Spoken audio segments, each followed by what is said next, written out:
Hey everybody, welcome to episode 24 of the Palmcast. Appreciate everybody joining us today. It's a very hot day here in Texas. Teddy, how are you, sir? I'm doing great. Glad to be back. Tim, thanks for joining, man. I'm so happy to have you on here.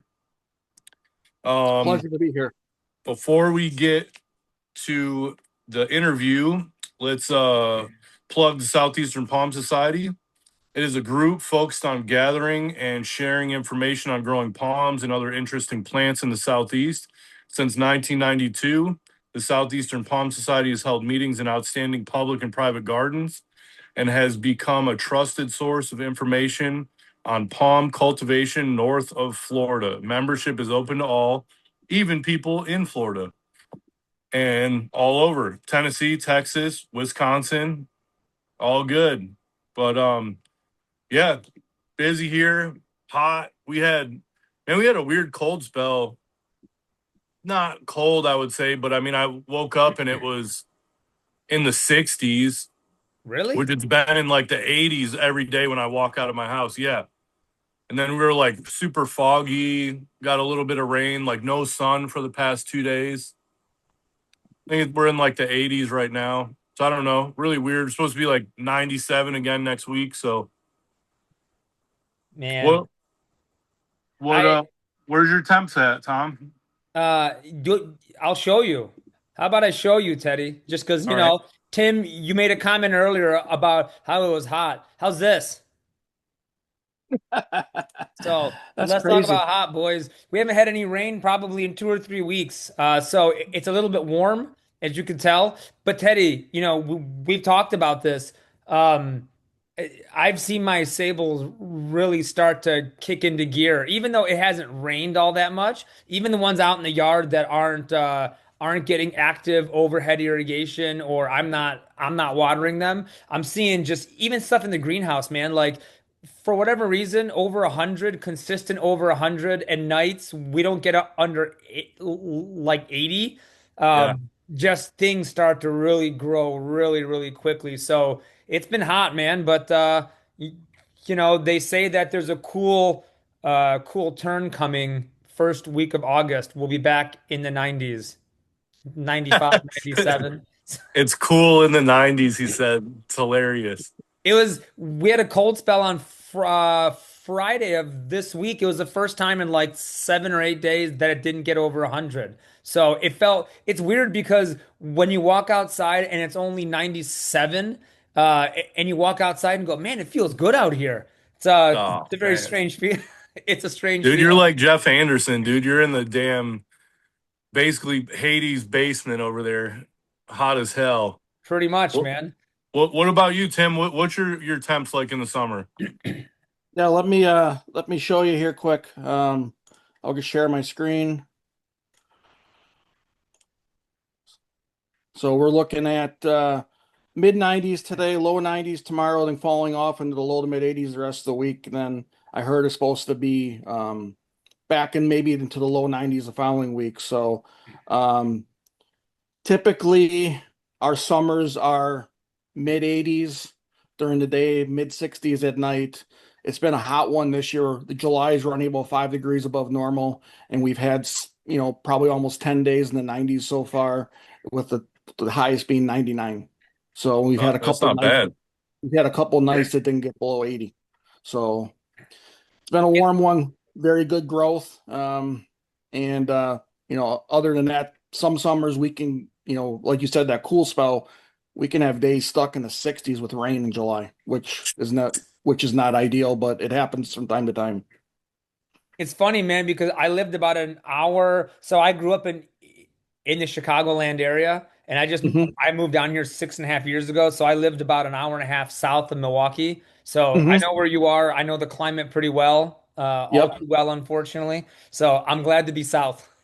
And you know that big pond to the east of me, Lake Michigan, Yeah, it'll come out of winter in the 30s. So it can yeah. be 80 in Illinois and it can be 45 up here and just totally crush. We've had late May days in the mid 40s, which is just horrible. I remember, Hmm. man. I mean, Imagine this, Teddy. Imagine, the guidance up there is like don't plant anything until after Memorial Day, which is kind of wild because people are putting stuff in the ground here in February. I'm planting things mid-February, and we still might get some cooler nights, but I think as you go in February, like, by March, you're pretty safe. But to not plant that kind of stuff until like the end of May to me now, being down here a few years is a distant memory. Yep. It makes sense though. When you stepped away before we started recording, Tim told me exactly why though, and we're gonna get to that in a second. And it has to do with the soil temperature. We've kind of jumped over our normal beginning here, but Tim, why don't you introduce yourself and then we can get going on this thing? Sure. Yeah, my name is Tim Gonyo, and I'm the owner of Northern Tropicals. It was an idea that came about over 10 years ago. And what I wanted to do was initially provide cold hardy palms up here that aren't sold. Like you cannot find needle palms up here. You cannot find windmill palms up here. You cannot find Sabal minors up here. What's the box stores sell Majesty palms. So they'll get truckloads of those things in spring, and they obviously have no chance in the ground. And when I was young, I bought those things. I brought them in the house in the winter, and they were dead by Christmas every year, covered in spider mites. Up here, it's cloudy, it's cold. The days are 8 hours max in December, so they don't get enough light by the window, and they slowly like just die. So I wanted to have other options for people up here, that they could have a palm they could either keep potted if they want by their pool or on their patio, bring it in the winter, or plant it in the ground and have a chance of it making through the winter with some protection. I've had windmills in the ground since 2008, and I find them really easy to get through the winter with $50 of supplies, and obviously more as they get bigger. But when they're small, it's pretty low cost thing to get into. And I've tested them too, like in pots inside in the winter. Put them by a window, they'll be fine. And they can get spider mites, but not like Majesties. They're pretty easy to keep the bugs off too. So, yeah, so that's really it. And I'm after windmills and other stuff. I've moved on to experimenting with more and more challenging things to see what could actually be done up here if you really want to go all in. So to that, Tim, I've been thinking about this a lot lately in preparation for having you on. So I think you're nuts in a good way, just like the rest of us are nuts too. I think you're nuts because again, I live just south of you in Illinois, so I understand how brutally cold it can be. I remember Mhm. the years of like, you know, well into the negatives for days and days at a time. And to think that you actually get anything to live in ground is like just shocking to me. And Yep. I look at it from the perspective of I know what I have to do to get the marginal stuff to stay alive down here. What Teddy has to do, and then to even think that you tried that up north is commendable. I still think you're nuts, but again, nuts in a good In way. good company though. Yeah, well, and that's the point, right? Because it sounds like you're a lot like us, where our mantra is we didn't want to be told we should or should not be attempting something, and so we did it Mhm. anyway. And all of this is good, even though you don't think this, or even though people who are listening don't think this. Imagine the amount of research that you are providing the whole community, right? Like, just your experiences of overwintering things up north, as far north as you are in Wisconsin, it's kind of wild. So I'll be curious to see what you do after everything gets 20 feet tall. Yes, and I had that happen to me already once. My first windmill was in the ground from 2008 to 2018, and it was over 15 feet tall. And I didn't prep for that next fall to have the equipment ready to box it up, and my tallest ladder couldn't get to the top to secure the box. So it was almost Thanksgiving weekend. I wasn't prepared. And I didn't have the money to emergency rent the boom lift. So it it it lasted 10 years and then it died in winter. And then I started over and now I know how fast they can grow and what can happen and start preparing for that inevitable point when it gets super tall and have something ready to keep going.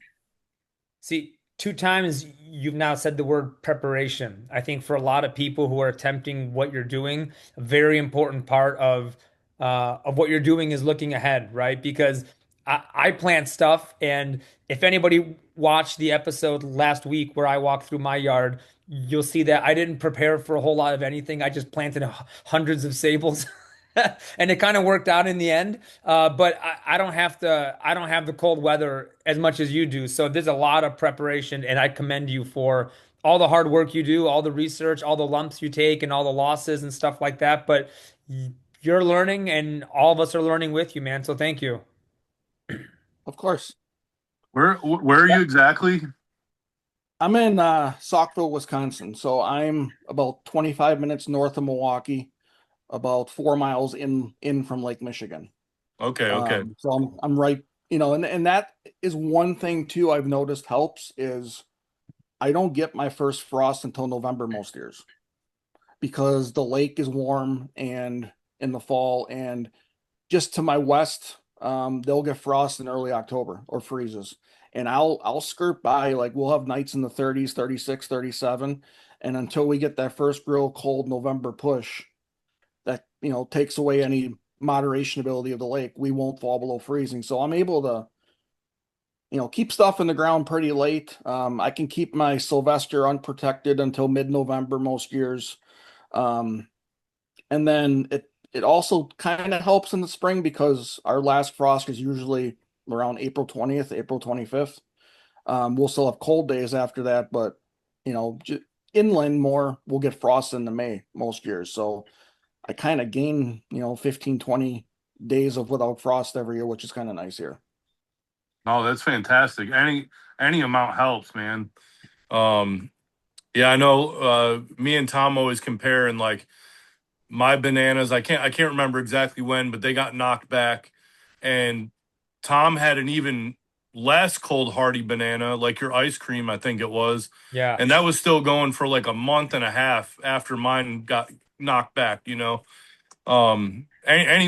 more days you can squeak out, with no frost is really good. Hmm. That's awesome being close to the lake like that. It's a moderator for sure, isn't it? Yeah.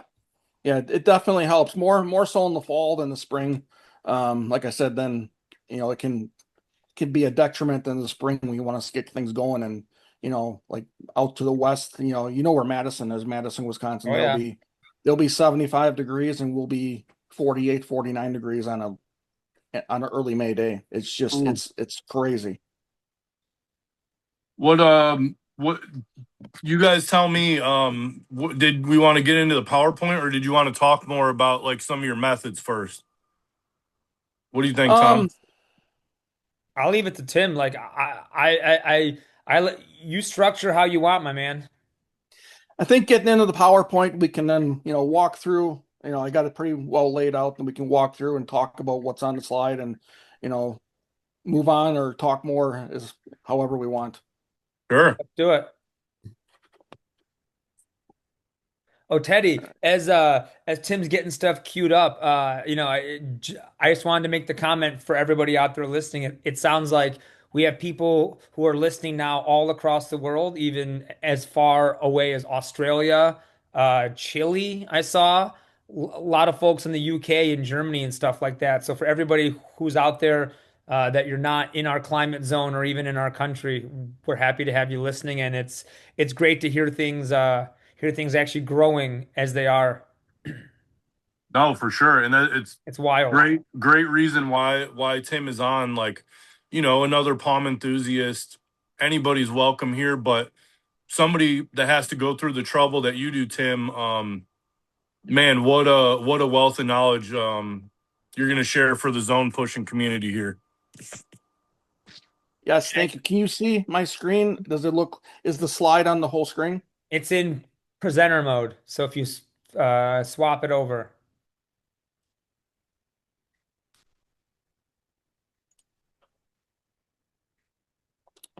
How the heck do I do that? Hit next to your paws right there, up on top a little bit right there. That should be, or restart it. Oh man, where is it? There, yeah, there you go. There we go. Okay.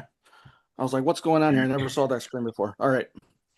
So, as I said, Tim Gonyo, Northern Tropicals, Saukville, Wisconsin. And believe it or not, with the USDA zones, um, they, when I was younger, I was actually like zone 4B, if you could believe it or not. Like the old maps, I if you look can. at them, I was zone 4B. And then I became 5A.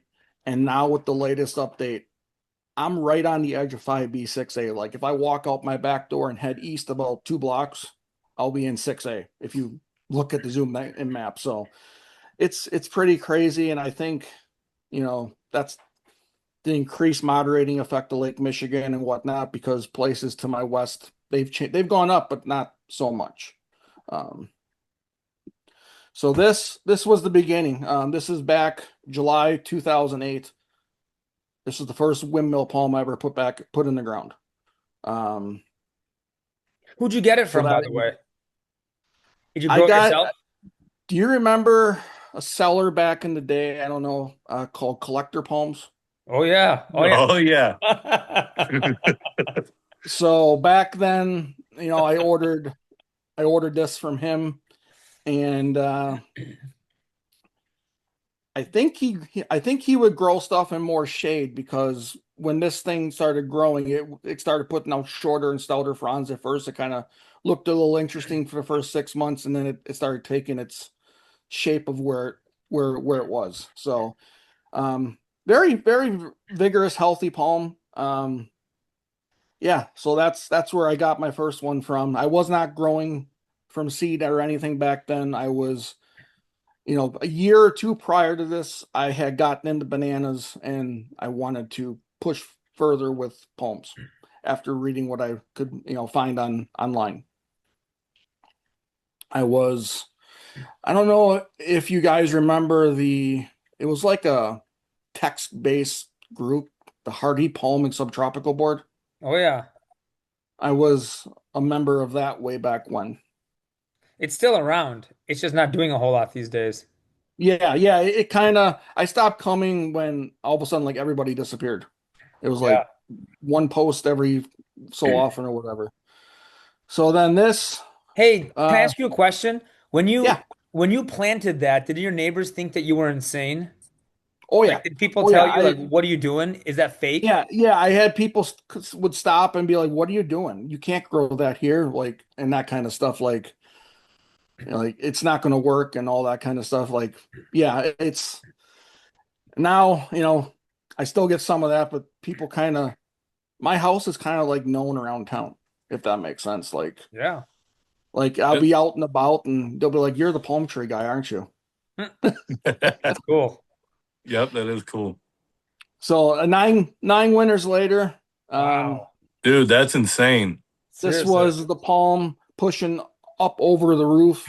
So those like if you're standing in the gravel there, that window, top of the window is probably 9 feet.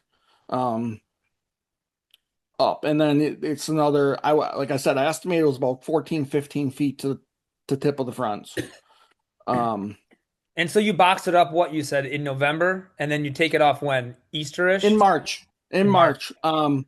It's funny too, because one winter we had a really warm stretch, end of February. It was like in the 60s, and I looked at the 10-day outlook and it was warm, and I started unboxing in February, but then a cold front come and this thing was partially unboxed, like literally just had like the three sides up at that point. I put back up quick, but it took 9 degrees one night.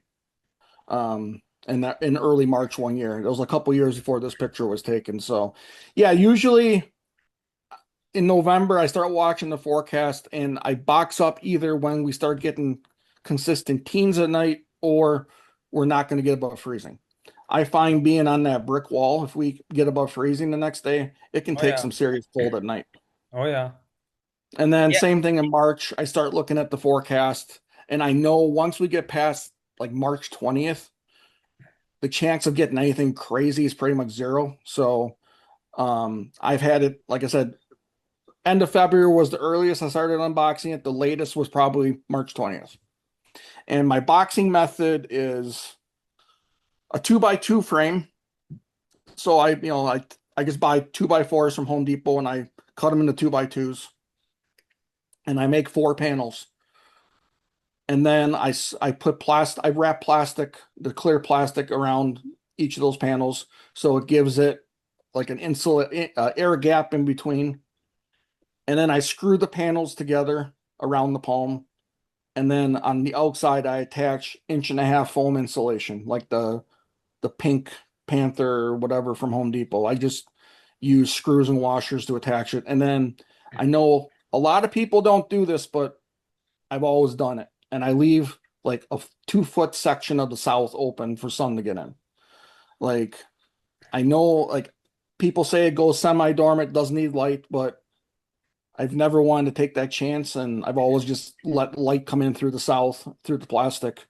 And that actually helps on sunny winter days. It'll keep the heater from running. It'll Yeah. warm it up in there to like 45, 50 degrees. And that they use some of the sun energy in the winter to warm the box up. Um, It's amazing. It's amazing just the heat you get from just the sun.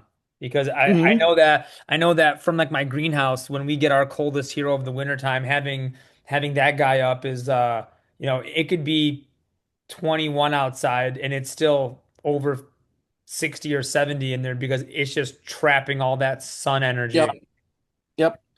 And I know a lot of people, and I don't think this works up here. And I I tried it in another part of my yard where people will wrap like a heating cable or C9 lights or whatever around their palm and then like wrap it up like a mummy wrap. Um, I find up here it's wrapped up too long, and with our really cold weather and then you're creating heat in there, you get a lot of moisture. And every time, and a couple times I've tried it, the palm has come through barely alive. All the older fronds damaged, half dead, fungus issues, and the whole 9 yards. Where in this box, it has air around it and it can breathe and not just be, wrapped up tight with possible moisture issues and whatnot. So I think that does work further south when people are wrapping it up for a couple weeks or a month or whatnot. But you got to think when it's 0 degrees up here and you're heating the box to 40, 50 degrees, that's just you're creating a lot of moisture between the temperature differences. Absolutely. Hmm. Man, that creates a lot of questions for me. Yeah, so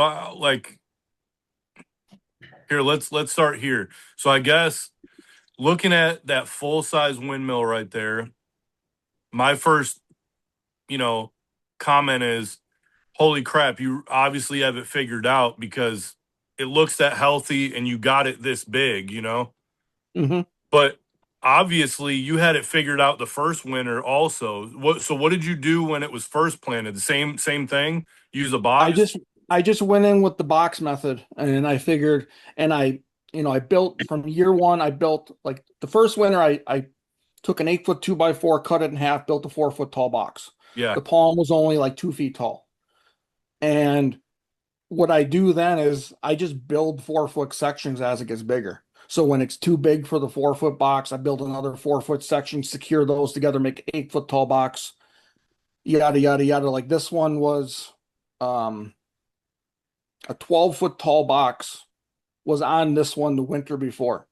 And this windmill was growing at a rate of 2 feet to 30 inches a year. Wow. So it fit in the 12 foot box the previous winter. And I would have had to go to a 16 foot box here. And I had the box built. I just couldn't get up to the top to secure it. I had to get up there, and there was even standing on the roof, there was no way to reach the top and get the screws in. Yeah. Man, So it was, I applaud your grit, man. I can't even imagine being on top of my damn roof to try to go and secure a box to keep a palm alive. I just couldn't do it. I Yeah. protect like and I protect two palms here, two, and that's enough. Like I don't even want to do that. Yeah, but Yeah. Tim, don't. We're not going to let him escape out of this that easy. I remember him sending me a message after he slipped on ice and Yeah, busted his ass it's out true. protecting palms It's during the true. ice storm. So we've all been through it. It always Yeah. seems like that's the case too. Is like we might be prepared, and then there's always some last minute stuff I've got to do, and I'm freezing outside when I'm doing it too. Yep. Last winter, it went from November, it went from like 55, 60 to a snowstorm within a week. And I was out there finishing my protection while there was 2 inches of snow on the ground. Oh, And it was Thanksgiving weekend. And, you know, I got a plant here that coming up further in the slides that I actually didn't have time to protect until it already went through that snowstorm. And I was pleasantly surprised it was totally fine the following spring. But here's my other question was like, so I guess I didn't realize that. So you don't wrap the fronds up at all? Oh, I do. Yeah, I take those 36-inch zip ties you can get like in the HVAC department at like Home Depot or Menards or Lowe's or wherever, Yeah. and I start at the top and I take my hands and just grab them and start pulling them together and just putting zip ties around and then I work my way down the trunk. And as you see here, like I don't cut any fronds off in the winter unless I have to. Like I leave them all on. I don't give it a big haircut or any of that kind of stuff. If I can get it pulled up and tied up and secured, those fronds are staying on. The only reason I'll cut them off is if I can't pull them up because they're hanging too low. Usually under 9 and 3 is the ones that don't pull up too easily, or the ones that are, starting to look ratty and dying or whatnot. Then I'll cut those off in the fall. Gotcha. But then just zip tie them up, no wrapping, no Christmas lights, and then they're getting that air, like you said, in the box. Yep, yep. No wrapping, no burlap, no nothing. Just zip tie them up and put the box around, and then I just have a space heater on the ground plugged into a 3545 thermocube. Hmm. And then I got every box I put Bluetooth temperature sensors yep. that I can monitor the internal temperature from my phone. So I can see if, something would happen, the heater would go out or whatnot. I can get out there and see what's going on. I do that in my greenhouse. I use the Govi. I use their Wi-Fi stuff. Those things are lifesavers. Yep. Yep. I got those. I use them in my greenhouse too. Yeah. I use the Sensor Push brand. Okay. I started with that. Govi is a great brand too. I started with the gateway for the Sensor Push and I just keep adding sensors as needed.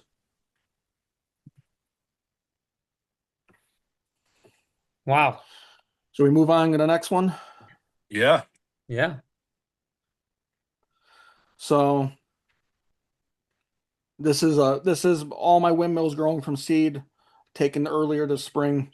These are probably this is their second year, so they're just ending their strap leaf phase and moving on to their getting their first fan leaves. Those are 2 years from seed. Yes. Dude, that's They really look good great. growth, man. Yeah, Yeah. that's really good.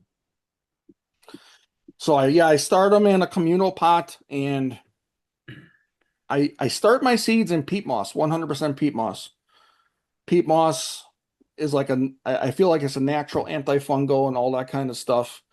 And I let them get until the first leaf is all the way out and the second leaf is starting to come. And then I'll drop the communal pot into like a bucket of water to loosen everything up. I love that And then method. I'll pot them all in the individual 4.5-inch trays where they'll sit for almost 2 years before they go to 1 gallon size. Who do you get your seeds from? I get my seeds from a guy um in Atlanta, Georgia.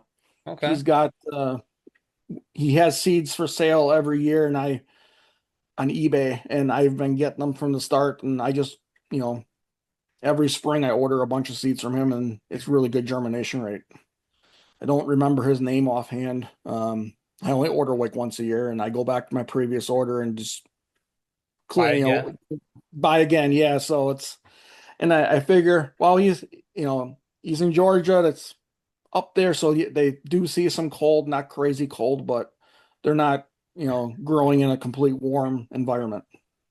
So, and I feel like these have pretty good cold hardiness. I don't really push them crazy or anything in the cold, but they spend in the winter. I got two greenhouses in the back, and one is where I keep all my tropicals and I heat that to like 60, 65. And then this one where my windmill palms go, I only heat this to like 45 or 50. And Tim, I remember you and I were talking when I had my winter cold this year. I think in like January or something. You had mentioned that. Do you heat yours on natural gas? Yes, yes. And I got a slide coming up too that shows Okay. all that stuff. So we can get into that more when we get there. I got the whole system I can show and what we do up here. I like how your story is a lot like mine and Teddy's as well. Is like you just started planting and then you got the itch and you're like, I'm just gonna grow stuff. Yep, yep. And just keep going. So then, my other windmill died in 2018, and I didn't plant another one right away because we had been talking about possibly moving and all that stuff for a few years, and then the pandemic hit, and then we changed our mind. So I finally, spring of 2022, this is when I started, let's start doing a bunch of different things. So I ordered a windmill palm, number two, and two needle palms, and I got these. This was I didn't start growing windmills from seed in earnest until 2021. Um, so I didn't have a big one to plant in the ground. So this one I still ordered. I got this from a Northeast Ohio palm trees. This windmill, which is in the middle, and the two needles. Um, and then 2023, two needles, new windmill in the ground, same spot. Because I kept it in the pot for the first year, just to try to push a bunch of growth before I planted it. Because that way I could keep it in the greenhouse and keep some growth going in the winter too. For And sure. No, that's then good thinking. Oh, first Halloween snow, man, I Halloween remember that snow, now. we got pounded in October Oh, 2023. oh. We got 6 inches of snow this day. It was totally unforecast. So, the temperatures weren't bad. It was in the low 30s, which is crazy cold for Halloween, but it got pounded with snow. Hmm. And then Oh, January 2024, this is what it looks like in the winter here. I So we remember. got two, I we got two needle palms here, and we got my windmill palm right there. Um, so my needle palms, I do everything except the foam insulation. And I just put C9 lights in there on the ground. So they don't get their own heater, they don't get insulation, they just get a clear plastic box. And temperatures in the needle palm box, they've fallen as cold as 10 degrees on my super cold nights. And then the sun will hit during the day and they'll be up in the 40s and 50s. So the average temp usually stays above freezing in there. So which means they don't experience any prolonged um, days below freezing. Yeah, that's not bad. 10 degrees as like a minimum is still good, you know? yeah. Yep. And this is how they were. Um, oh, this is out of order. This is, yep, May 2023. This is April 2024. So this is the first winter they survived. So they came through the winter with the clear box, the plastic box, and just the C9 lights. I take 25, a strand of 25, and just lay them on the ground around the palm tree. Did you have any Oh, that spirit looks pole? good. I did not this winter. And it's funny, like I had zero issues in year one. These both came through just fine. And then the following winter, so this Woo. is April 2025, this one just got nuked. And the one right Mm. next to it is perfect. And I think what happened was, see, I don't water my palms in the winter, or I've never done it. I just, whatever comes out of the sky, rain, snow, whatever, melts and gets in there. The one that looked better was closer to the driveway, and more snow was around it from the snowblower from the driveway. The other one was further away, and we had a low snow winter, and I don't know, and I wonder if it desiccated from lack of moisture. I don't know for sure. I'm just trying to figure it out. Or it was just a weaker palm and something got to it. You know what? Did you have a temperature sensor in that one over that Yeah, winter? I have them in both. And it was the same thing as the first winter. At minimum was like 10 degrees. Maximum, it spent most of its time in the 30s and 40s because with the C9 lights and the box, it usually stays in the 30s and 40s all winter in those boxes. So It kind of makes sense that you're saying that. Like, I guess like before I really started planting heavily in the yard, I always thought like being close to the foundation, like everybody knows, like, you're creating a microclimate, of course, can be, better conditions, keep it out of the wind. But I thought uh contrary that the drip line from the house, you're gonna have more moisture there. But yep. really that's the driest spot is right against my house. So you might Yeah, you might have and desiccated them, man. yep, and the windmill, and like the first windmill I had, I didn't water for 10 years. It was fine. And when I'm looking at this second windmill, same thing, never been watering it, but it's right by the downspout.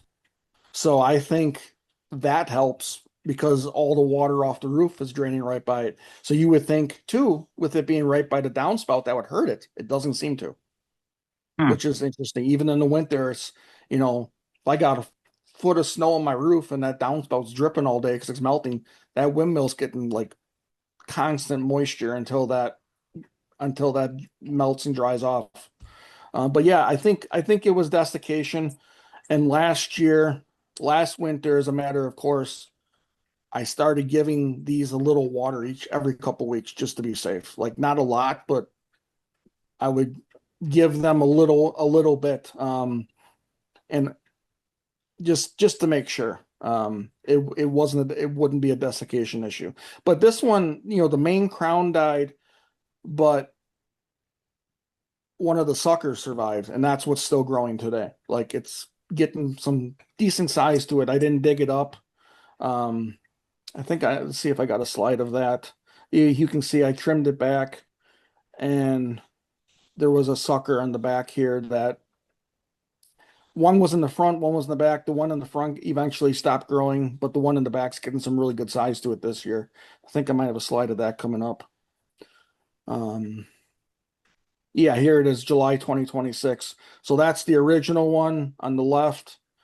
And then the one that desiccated or whatever happened to it, we got a sizable sucker starting to grow now. And that had zero damage last winter. Hmm. I'm just wildly impressed with what you're doing and where you are. I'm not gonna lie. It's it's a lot. Like, I'll be honest with you, like we'll get every winter like 48, 72 hours stretches where it doesn't get above zero. And sometimes I don't sleep those nights because if my heaters go out or whatever, It's that's not game even over. survivable territory for most of my stuff. Like Yep. it won't be able to take minus 15 for 2 hours or whatever. It'll just be in trouble. Like I like in our winters when we're having normal weather, it's in the 20s and 30s during the day and doesn't get below like 15 at night because I know then if something happens, at least it's not catastrophic from the first hour. Yeah. Yeah. Man, And that then that picture of the snow that you had a few slides ago, it reminded me though. I think, yeah, I think you guys are like the biggest drinkers, at least in the US and maybe almost the world, I think, right?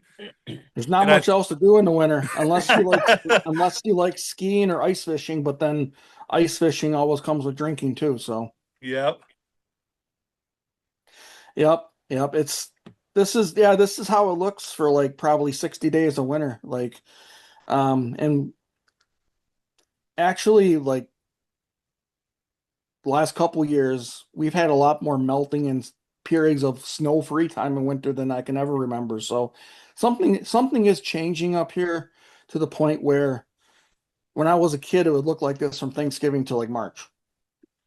Yep. And now we still obviously get a lot of snow, but there is a lot more warmer periods. Like we can go a week, 10 days where we're above freezing every day in the winter now. So, Hmm. um, I'm and I'm just waiting for my house here in Dallas to become a beachfront property where I can plant like anything I want. But I'm just because waiting. within the last couple years, we've had our first ever 70s in February. We've had almost 70 in December. Like we've had crazy warm days that never existed just, 15 years ago. So, Hmm. um, so moving along, the same time I got those other palms, I ordered a Sylvester too. And this was before I was growing them from seed. Got it the same week as the windmill and needles. Forgot where I ordered it from. I think it was off of Etsy. These are actually were decently hard to find, like where I could get a decent sized palm ordered because I Yeah. wanted to plant it right away. Um, and like I said, I grew it in a pot for the first year. And then I'm like, well, I'm going to plant this in the ground and I'm going to push something that's not a windmill or a needle or a whatever. Because I've never seen anyone do this here. I've seen them on Facebook on zone pushers. I think there's a guy in Europe that pushes date palms. But I know Europe is, even though like a zone six or wherever in Europe is a lot different than a zone 6, 5 here. Like they're have much more milder periods over there. So then May 2024, I was in the park for 2 years. I pushed it and I planted a really decent specimen. That's a good But size. Can you go back to the last picture? So that's 2022 and then go back to the yep, next one. 2024. That's pretty good growth for 2 years. So yeah, it was. I think it was in this pot the first year. The second year, I upgraded it to a 15 gallon and then put it in the ground. So one thing I didn't do was I didn't plant it with a root zone heating cable. So obviously my windmill, my needles, they don't have anything in the ground, but so I did the same thing here. I was going to plant it and then I was going to box it for the winter, which I did. Same thing, heater, insulation, all the 9 yards. And it looked great all summer. It grew, no issues in the summer months. This was right before I boxed it, so you can see the growth I got. I got some decent growth that year. So it's like mid-November, and then it's all boxed up. How did you deal?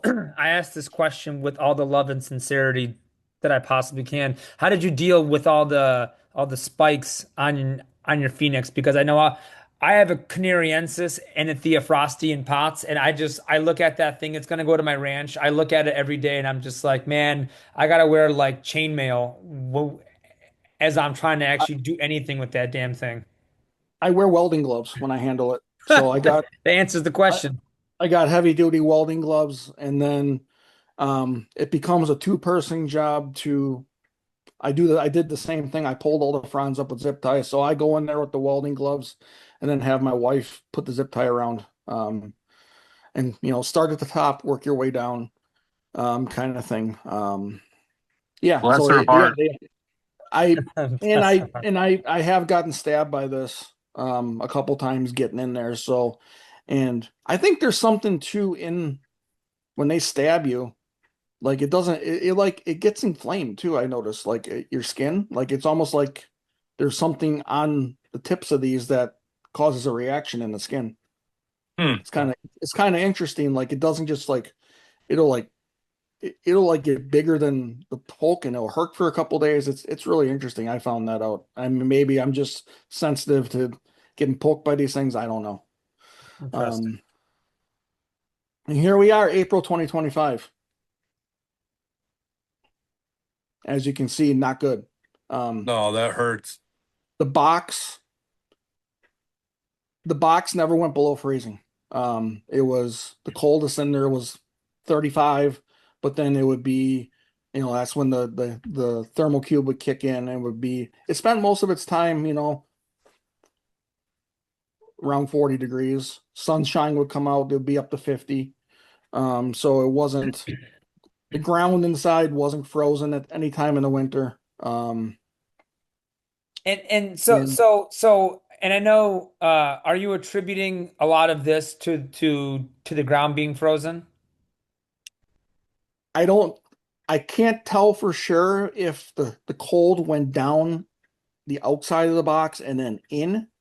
Um, most years we don't get much more than 6 inches of frost in the ground because we have a decent snow cover most of the time. So maybe up to a foot. Like I'll go test in my yard and I'll walk around in winter and see what's frozen and what's not.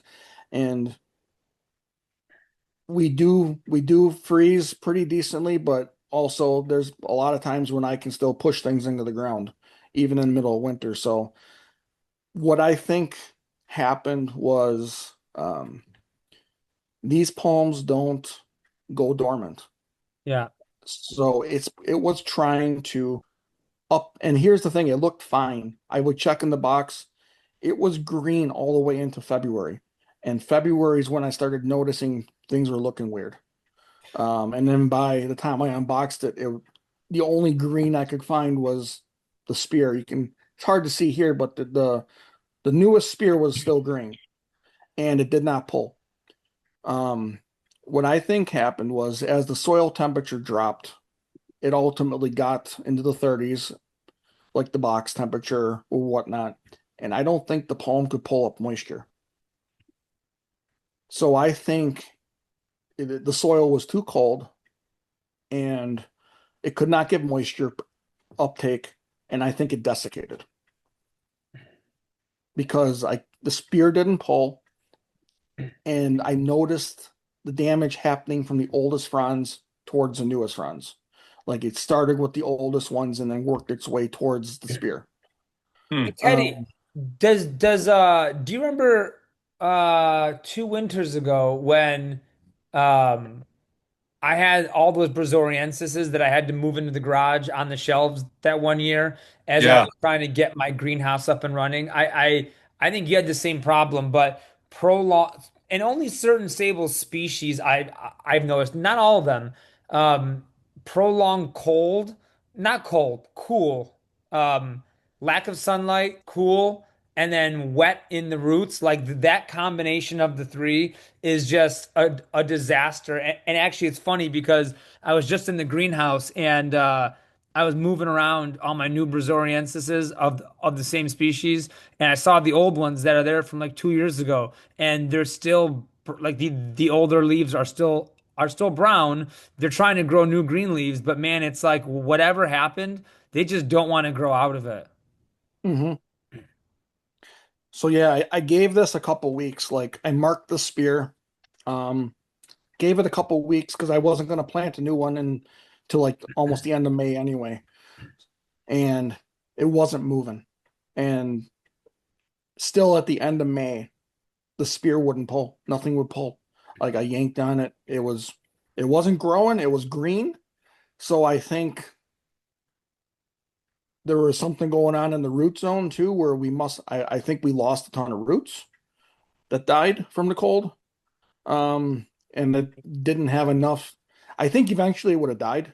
I don't think it was going to grow out of this. I think there was some kind of whatever happened, it was not recoverable from. So I eventually ended up digging it and putting a new one in its same spot. Um, so I don't have, a picture of it on this one, but I do on my next one we'll talk about.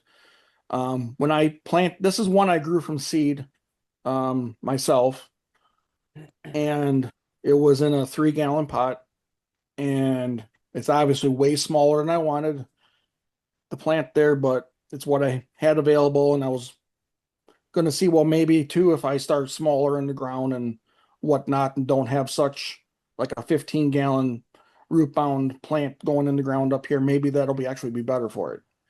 So I dug the hole twice as big as the pot, and I took a heating cable, so like a gutter heating cable that you would put in the gutter or whatnot Yep. to keep ice from forming.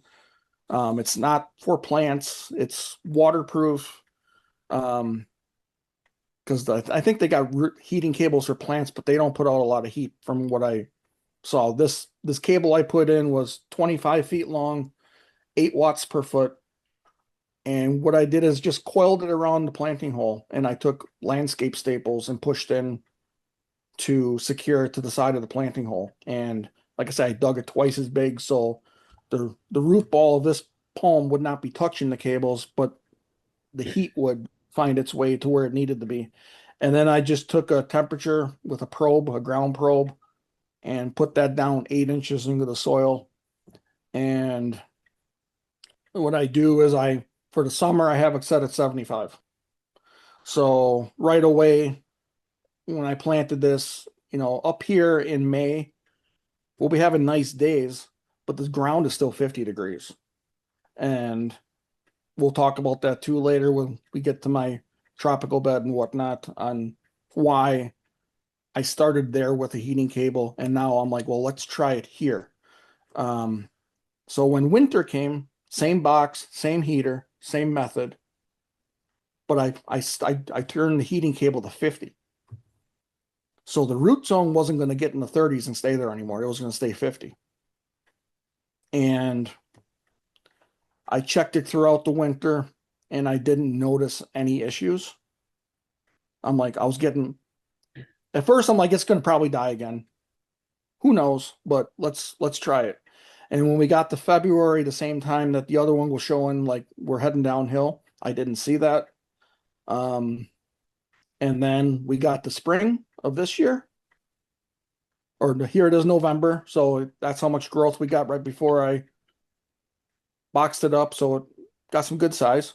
Yeah. And now March 2026, boxes opened, took a look in. I'm not seeing any damage except maybe the oldest frond, but that could be natural of just shedding that frond.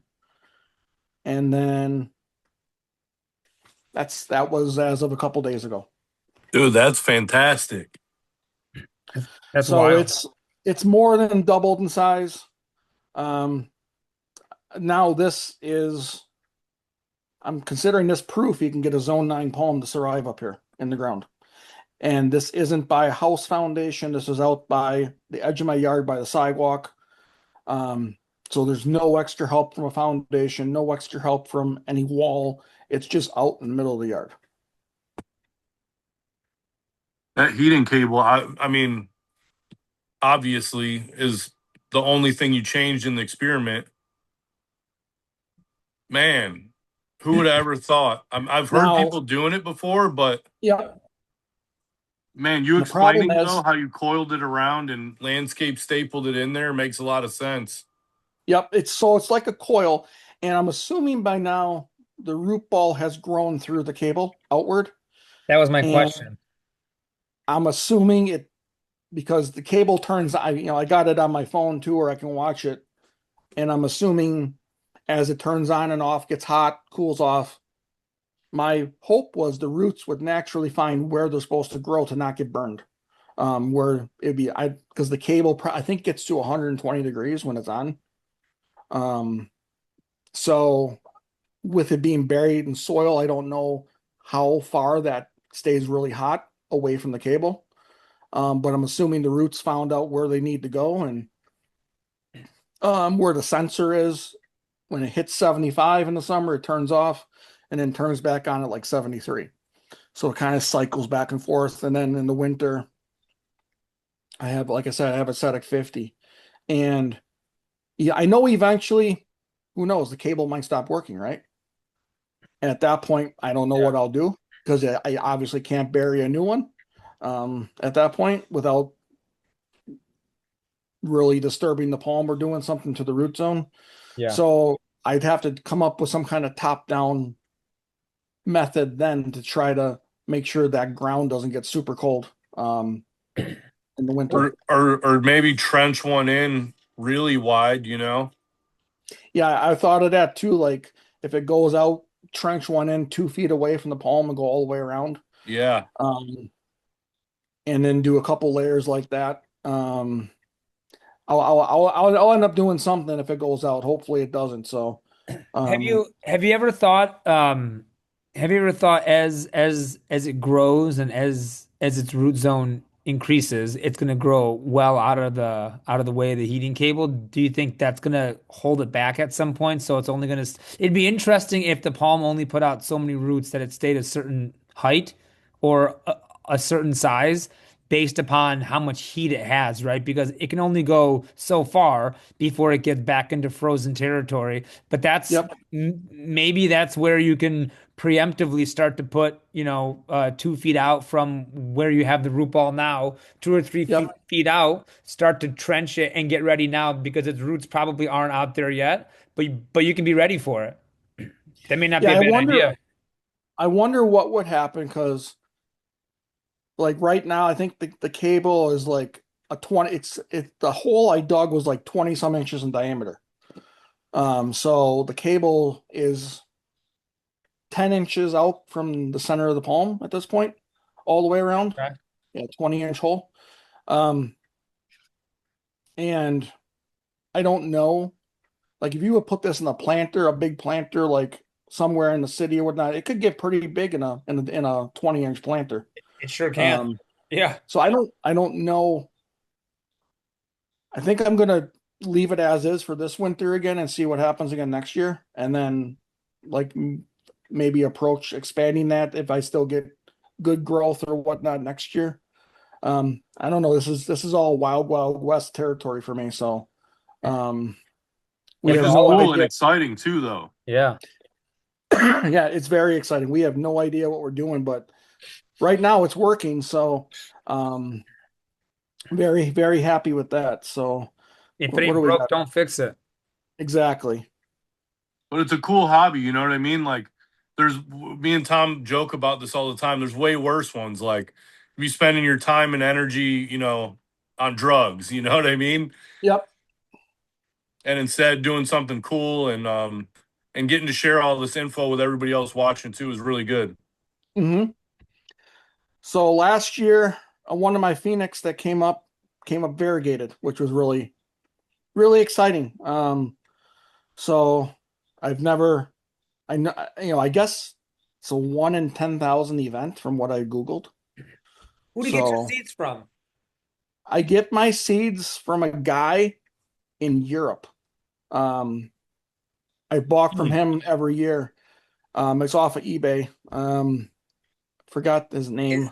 is he the same guy that has the seeds of the Theophrosty?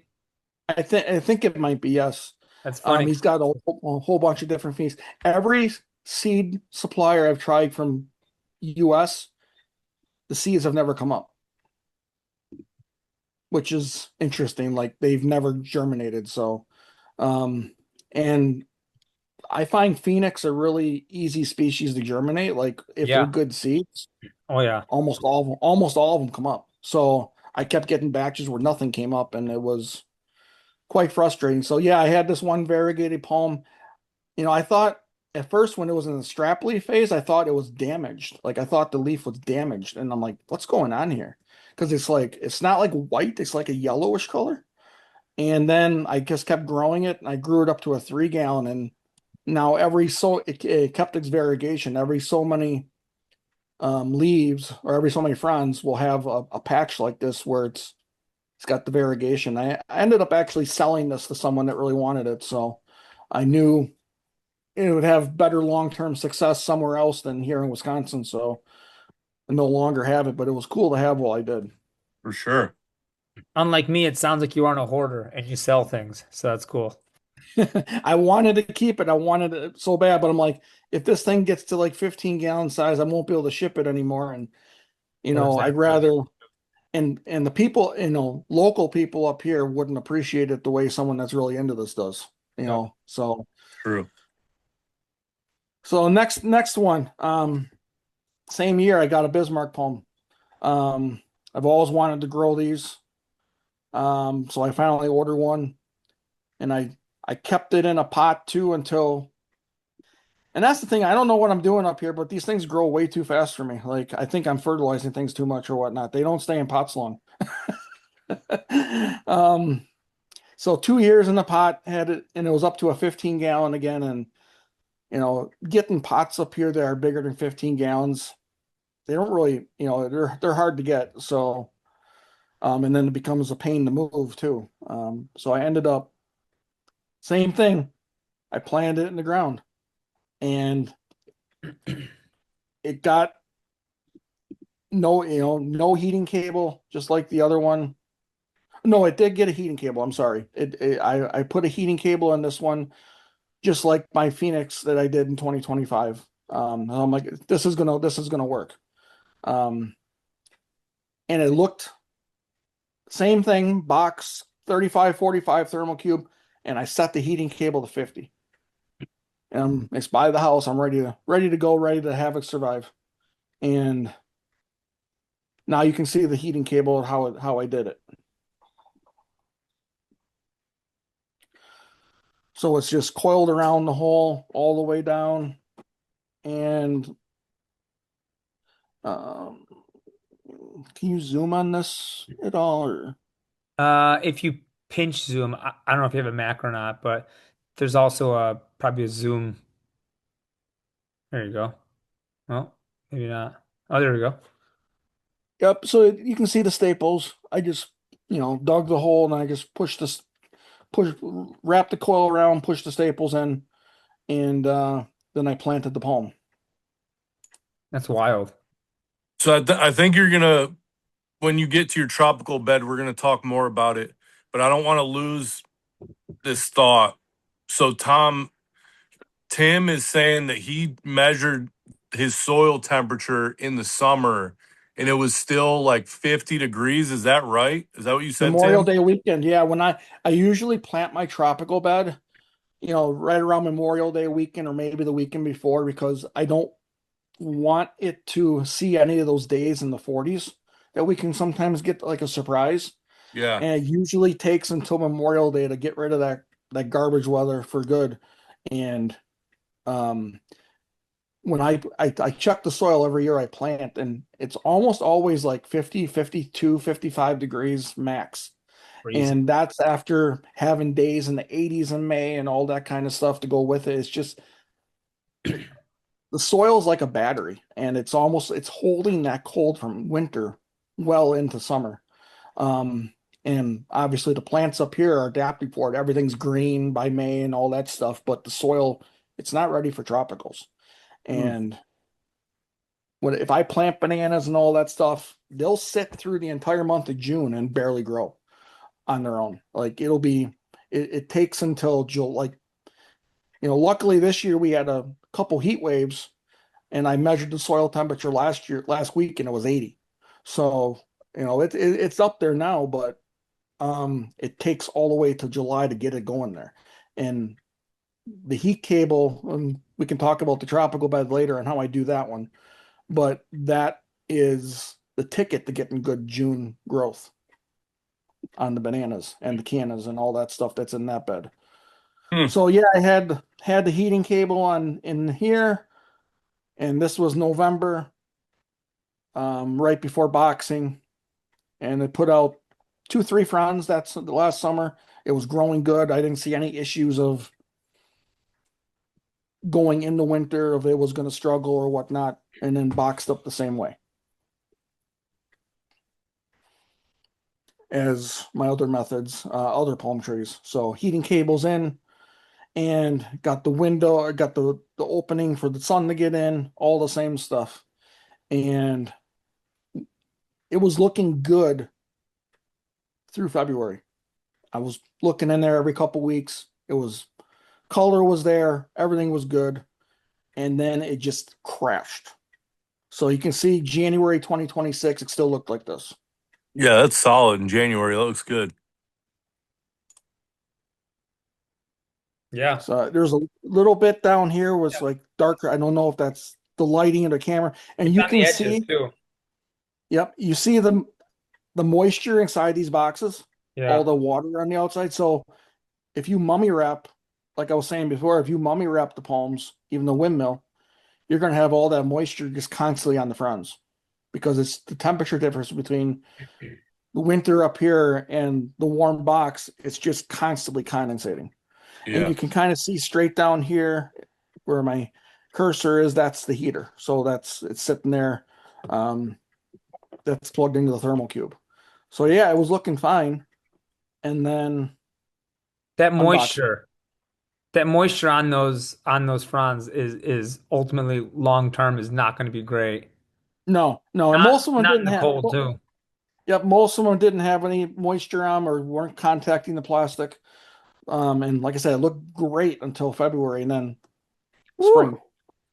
It's It- it, this is a zone push though, man. Like this is beyond a zone push. A busy Yeah. up in Wisconsin. I Like is it?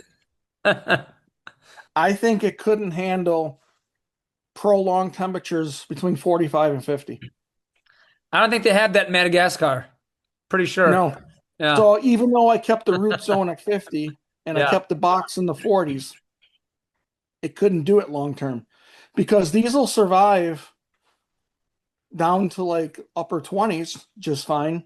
Yeah. But I think this palm needs recovery during the day, like into the 60s or whatnot. Yeah, that duration. Yeah.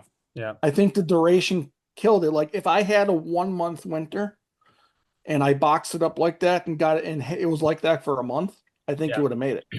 Well, that's the thing, honestly, that I'm pretty amazed at. Trackies, especially trackies, lend themselves very well to being boxed up or being mummied. I mean, especially boxed up. Like there's people Yep. that box these things up even more north of you in Ontario, which is like, Yep. I mean, there shouldn't be anything tropical, out there for 500 miles. No, they can be almost be dormant in their box or whatever for months and they don't care as long as they don't freeze.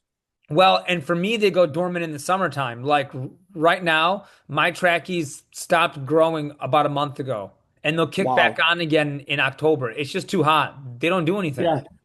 Yeah. And wow. Yeah. Mine right now is pushing crazy growth. Like now, like it's July, August, September is when it usually pushes its big growth. Wow. So yeah, so you guys made a good point. Like, I think everybody's like on zone pushers. You see people in Canada, and they're crazy about palms, and I get it.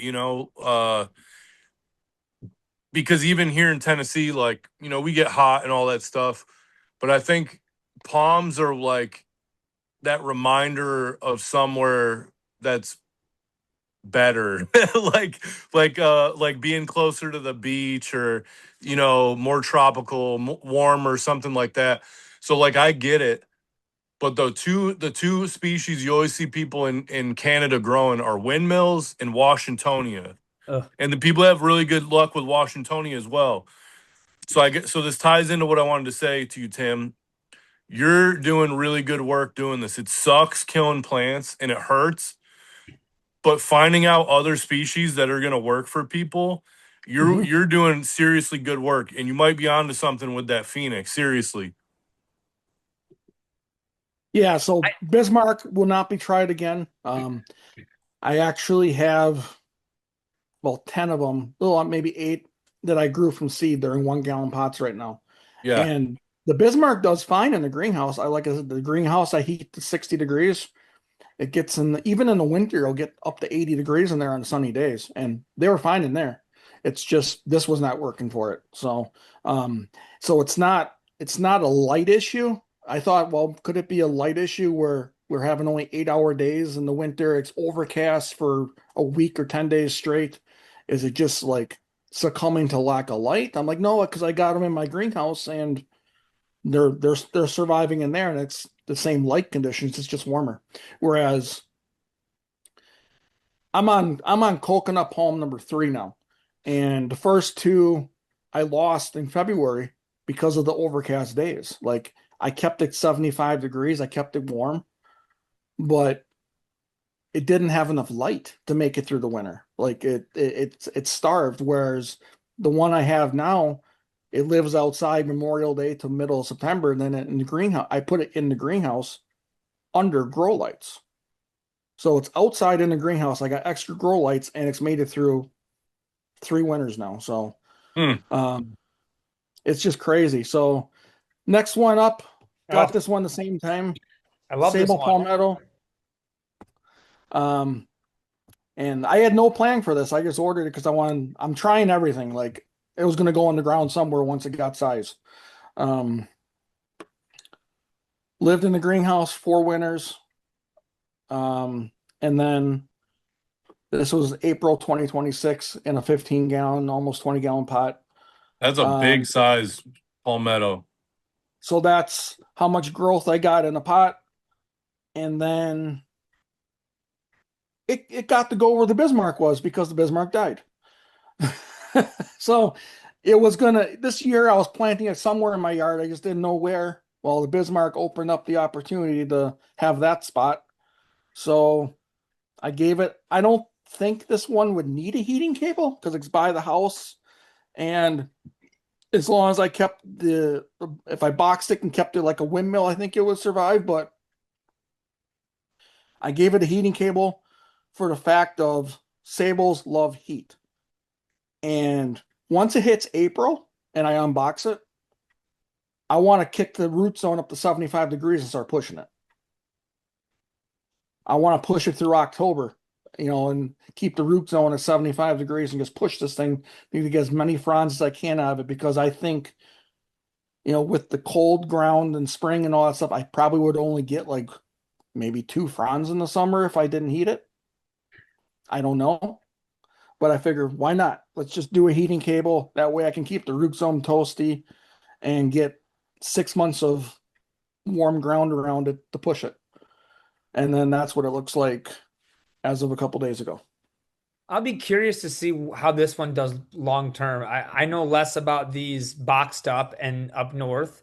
Um, like I said, I find that when we crank into the upper 90s to hundreds for days and days and weeks in a row, our sables explode with growth. Like that's where I get the most amount of growth. It's been Yep. wild because, people would just think that rain would equate to a lot of growth. And we had a tremendous amount of rain this spring, a lot of rain.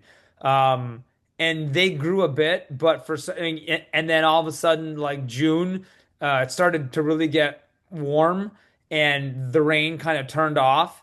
And then here in through July, I mean, it's been 105, 106, 108. We're in the hundreds for the next 7 to 10 days. And we've been in the hundreds less 2 days for the last 9, 10 days, and everything has the in-ground stuff and the potted things have just really taken off. So I'm curious to see if root zone is because for you can control the root zone, but you can't control the air temperature, right? So I'm Right. curious to see what happens with the warm root zone. But if the air temperature doesn't match what's happening in the root zone, I'm curious to see how it behaves long term. But this is a If good. it, Go ahead.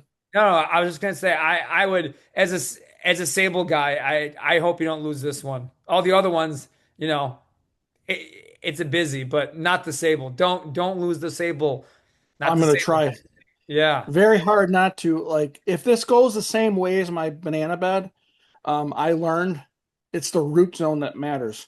If you, Even if you have days in the 50s and 60s, if that root zone's cooking at 75 degrees, you're getting growth.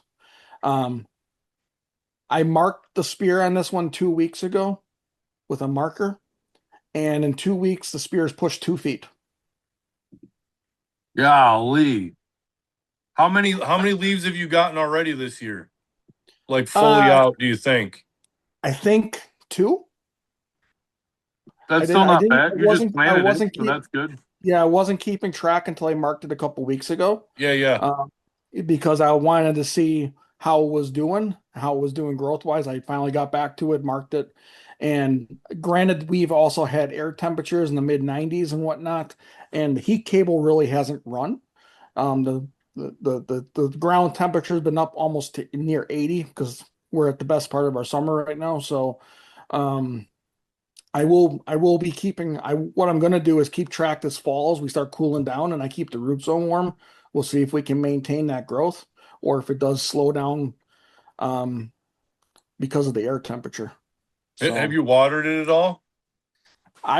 I flood it like a couple times a week. I go over there with the Okay. hose and just give it tons of water. Yeah, Oh, Um, good, good. and that's what I do with all my palms and tropicals in the summer. I just give them tons of water.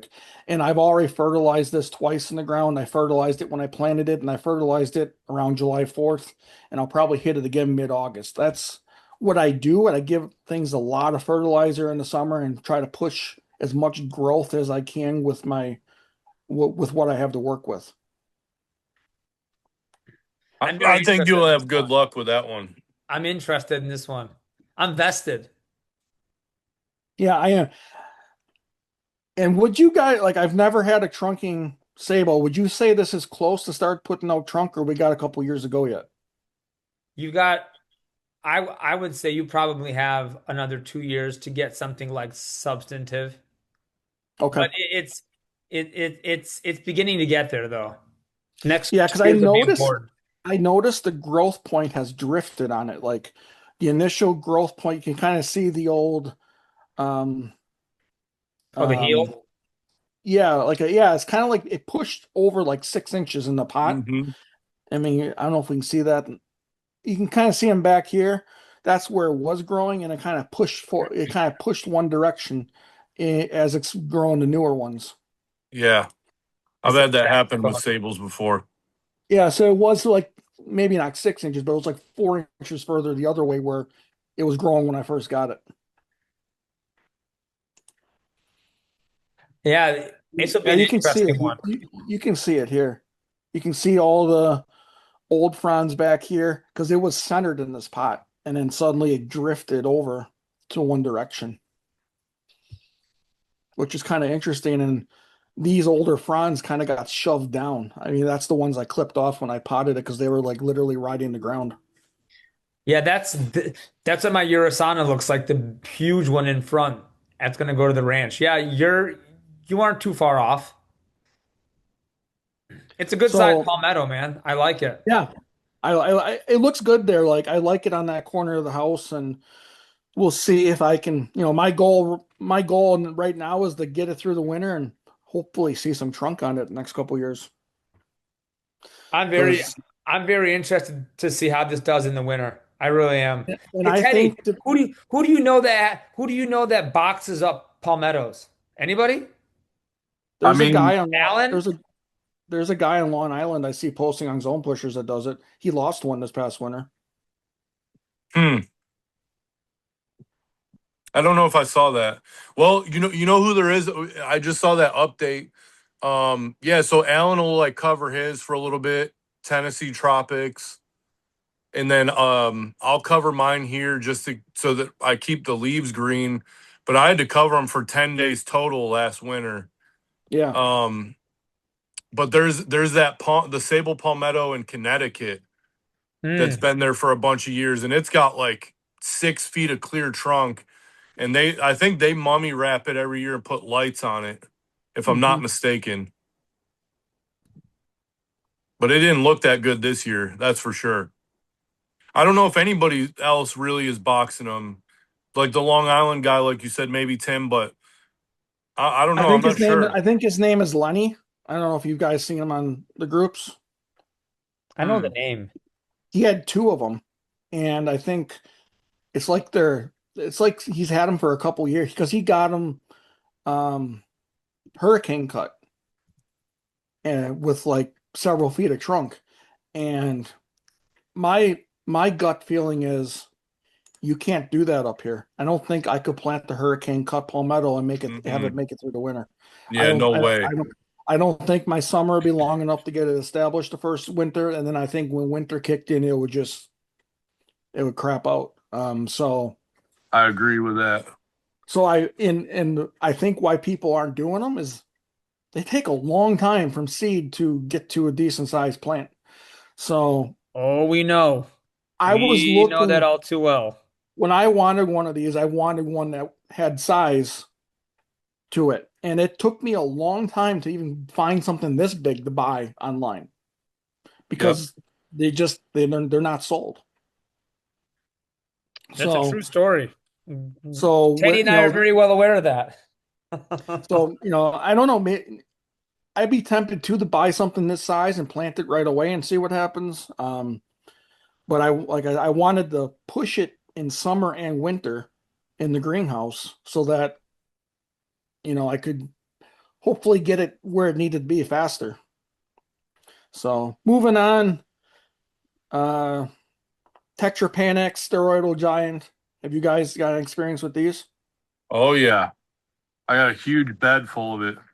So I think it's a zone 7 plant, and um, last winter it was the first year I planted it.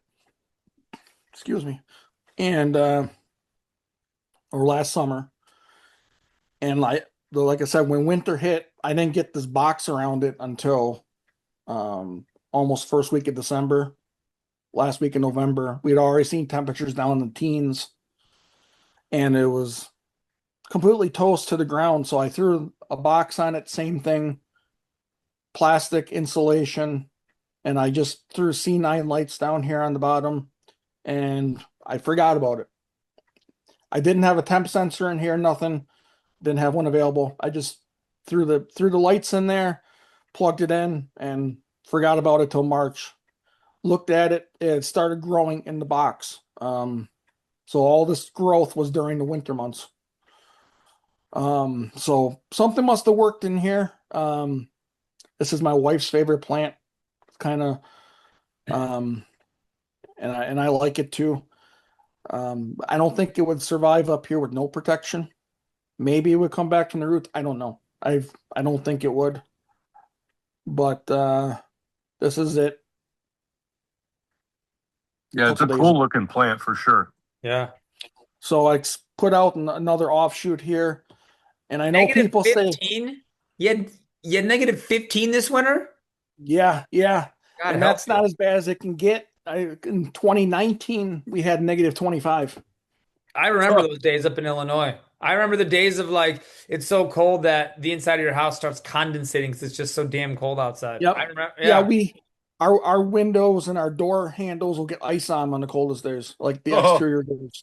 So there'll be ice inside the house on the windows and they're double pane and on like the door handles and door latches. They'll somehow funnel that cold in and the ice will be on them. It's crazy. So when we usually get one of these top periods each winter. We'll Oh, whatever they call it, the polar vortex, whatnot, it'll get down to minus 15 and then it won't go above zero for like 2 or 3 days.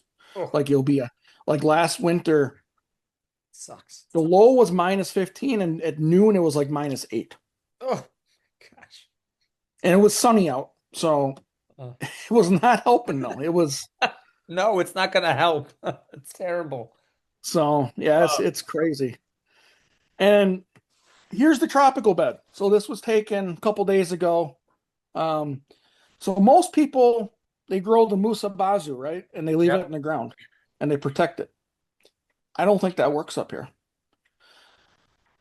I don't think you can throw mulch on them, forget about them, and then come back in spring because I've tried it and they've never come back. I think it's too cold, or whatnot. And I'm going to go against the grain here and say I'm not a fan of Musabazu because I find the petioles to be weak, and we get thunderstorm winds or whatnot, they break. The leaves shred. They're thinner leaves and they shred really easily. So years back, I got into the tall Orinoco and the Thai Black, which apparently I guess Thai Black are really hard to find these days, but they were all over the place when I bought them.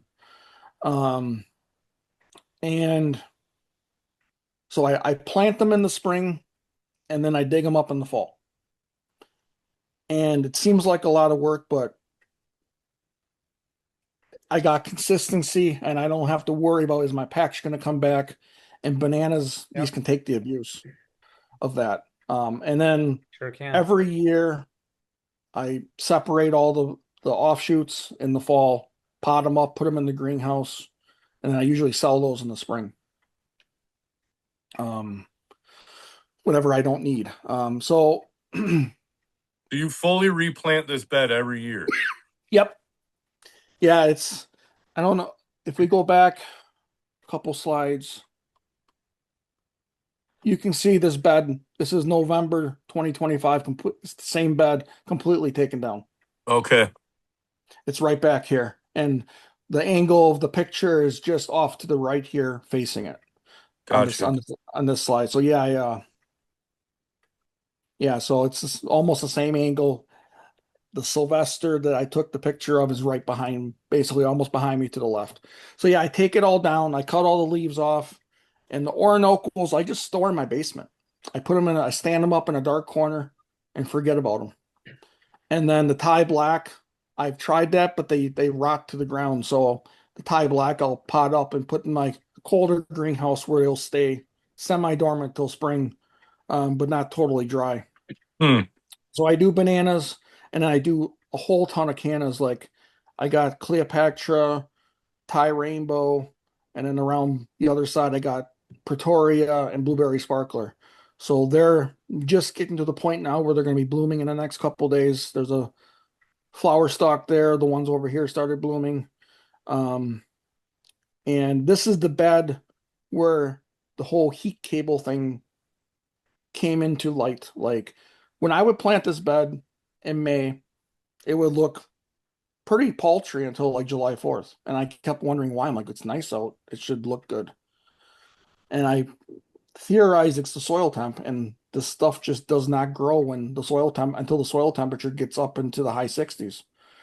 So what I do every year is, and it's a lot of work, but I think it's worth it. I plant the I plant the plants, then I take a trenching shovel and trench around all the root balls 6 inches down. And maybe down south clay, not a good idea, but I've been working this bed over for 15 years to the point where I can take a shovel and push into the ground with like almost no effort. It's like the softest soil ever right now. Really amended, really, really nice. And then I lay the heating cable in the trench, cover it up, put a thermostat in the ground, and set it at 75. And it takes probably a week to get up to temperature after putting it in. It'll rise like 2-3 degrees a day. And then it'll sit at 75 all summer. If we get some cooler days in June or September, I still notice good growth. And then I leave this bed up until the first week of October, and then I just take it down. Because it takes quite some time to take it down, cut everything down, prepare. So I work on it a little bit each week throughout October, taking it down. Hmm. I What? bet that turns some heads out by you. Yeah, these are pushing 12, 15 feet right now, and they still got, August and September to go. So um, they'll be Cool. they'll be it's really cool looking by the end of summer. What? The only banana? Well, I think I've grown a couple of bananas smaller, but the only ones I've ever planted is Musa Basjoo. Yep. What's your experience with that Orinoco? You like it better? Like you were saying, thinner leaves on the Yeah, these Basjoo. have these have thicker leaves. So you can see like it's not as shredded, and we've had 40, 50 mile an hour thunderstorm winds come through in the last couple weeks. Yeah. Um and the and I noticed the petioles that attach to the stem are thicker on these, like where a basjoo might just snap and then you got the leaf hanging all down. These don't seem to do that. Hmm. And I have, it's been twice now where I've gotten fruit. Um, I've been lucky enough to have it start fruiting in like early June, Yeah. and then by September I've had like 4 or 5 inch long bananas, and they were actually turning yellow and ripe, and I actually ate one a couple years ago. See, Hmm. that's what people are going to remember. They won't care so much about palms or this, that, or the other, but people are like, you grew a banana and you actually ate it. Like that's what people care about. Yep. The Thai black have fruited too a couple times, but those are all seedy. So Yeah. you can't eat those. But the Orinoco's they give like, and maybe I don't know where they are, what they do in the native area, but mine were 4, 6 inches long. Probably the bunch was only like four on the plant, but they actually turned yellow and became ripe, which was interesting. In zone 5B, mind you. Yeah, Yes. that's awesome. And then the other times I've had them flower in like August, September, so It's too late. wasn't enough time to get anywhere.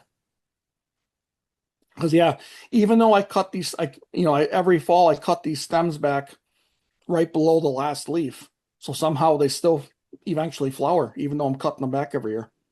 Hmm. And then this is an interesting picture. This is the view from inside my house looking out to the yard. So the sylvestris back here, um, in the back, and my needle palm is right here. So this is after a huge snowstorm that we got super early last year. Looks like drinking weather. Yes. Yeah, it was this was horrible. 12 inches of the heaviest snow ever, and it's just yeah, it came right after Thanksgiving. It was crazy. And then this is inside one of my greenhouses. So this is where I keep all the windmill palms and other stuff that can take colder weather because I'll heat it the between 45 and 55 in the winter. Dude, It's that's 18, sweet. it's 18 by 8, 10 feet tall. It's heated with a natural gas heater, and then I got diesel heater backup. Because the natural gas heater is I don't know if you heard of these, the blue flame heaters, the 100% Hmm. efficient. And I like those because I'm not venting any heat outside. But they come with oxygen sensors. So if they run nonstop for so long, and I think it's like 19%, 18% oxygen, it's not much. Once the oxygen in the space falls just a little bit, it turns the heater off. And that's a Oh, safety thing. That's a Yeah. safety thing, obviously, if you have, because people use them in their garage and all that stuff. Same for mhm. It's propane. I had the same experience over last winter time with yep, our propane heaters and not venting enough. I thought our greenhouse was going to be, I mean our greenhouse is covered up with just your polyfilm, and I thought it was going to be plenty of ventilation, but I yep, definitely it ran for the first 6 or 7 hours of the cold event, and it got up to like 75, and then it dropped down pretty quickly. I'm like, what the heck's going on? I walked out there and it shut itself off, and yep, you could smell the exhaust. I'm like, I'm not staying in here that long. yep. And that's exactly it. When I only have the issues on the super cold nights, believe it or not, because it runs all the time. Like it'll turn on and off. Like when it's in the 20s and 30s out, it'll turn on and off, on and off, on and off. It'll cycle, which is fine. But when you get the super cold nights, it keeps running, running, running, and then Yep. it'll turn. I've had it where it's turned itself off at 2 in the morning, and I've slept in my greenhouse was 15 degrees when I woke up in the morning. So I'm like, well, I can't use electric heaters as backup because they don't put out enough heat. So I settled on diesel heaters, which I have them, they'll kick on. I have the thermostat just slightly lower than where I run the natural gas thermostat, and then they kick on and they'll run for almost 24 hours before the tank runs out. So I have plenty of time to get in there and reset my gas heater if I have to. So it's a nice backup system. Um, this is my other greenhouse, 20 foot by 10 foot, 13 foot tall. And this is where I got more of my tropicals. I keep my sylvestris in here, bananas in here. I grow papaya from seed. My coconut palm, you can see it here front and center, or on the left here. I got a spindle palm back there. Um, so this is where I keep the more tropical things. And then I also, in the spring, I use it for seed starting and when I wake up my bananas and all that kind of stuff. I keep this 60 to 65. And then the heaters. So 100% blue flame natural gas heater. And then below it, you'll see a PVC pipe. I put that in. That's a fresh air intake. So I got a little 2-inch fan right here, pulling outside air in and dumping it below the heater so that I can mitigate the heater turning off from low oxygen. Is your Hmm. heater hooked into your natural gas? I'm assuming straight to your Yes. house, Yes. Yeah, and you you can had see the that pipe. run. Yep. That's what I was gonna ask you because for propane, man, hauling tanks around sucks. It's like small Yes. tanks. Yes. Yes. And those little 20-pound grill tanks would last me like 2 days in the winter. Yep. So I'd be Yep. swapping them out every 2 days, and then you'd be swapping them out early because you wouldn't want it to run out at 2 in the morning. And I'm like, Exactly. I'm just gonna Yeah. go natural gas. And then on the other side of the greenhouse, I got my diesel heater set up. Boys, So boys, keep going. I'll be right back. so I got the diesel heater backups and just straight diesel from the pump, and then they just vent outside. So the all the fumes from burning the diesel goes outside, whereas in this natural gas heater, it burns 100% efficient. So the only gas it lets out is CO2 and water vapor, which water vapor is a good thing to release into a greenhouse on a dry winter. So It is. it keeps Sure. it from getting too dry in there. And I like that. It's where the plants aren't stressed because it's warm and dry. And then, so these diesel heaters have saved me. You know, they'll kick on when on the super cold nights and keep things going. Um, so wanted to show a failure here. This is one of my greenhouses. We had a high wind warning day this past March, and luckily, that was the day I was working from home and blew a panel off my greenhouse. I found the panel a half mile away. Really? Like it was crazy. I've never had this happen before. Like it just ripped right through the screws and everything. Like it was insane that like how windy it was that day. So luckily, and then this was right before a cold front too. So it was going down to 10 degrees this night. Oh, well, 10 degrees and an open top, man. You're losing a lot of heat. Yep. So I was able to get that panel back on, get it secured, and not a fun day, but this is just showing some of the stuff we can battle up here Yeah, in that's the that colder cold months. weather work where man, I didn't mention it earlier, but I'm from upstate New York, from Syracuse, and man, we when I was a kid, we would get creamed with bad weather. Yep. And I think just from so many like snowball fights and like just being exposed to cold, man, my hands now, like now I'm 42, my hands don't work good in the cold anymore, man. So that work sucks right Yeah. there, like doing it when it's cold out. It's the worst.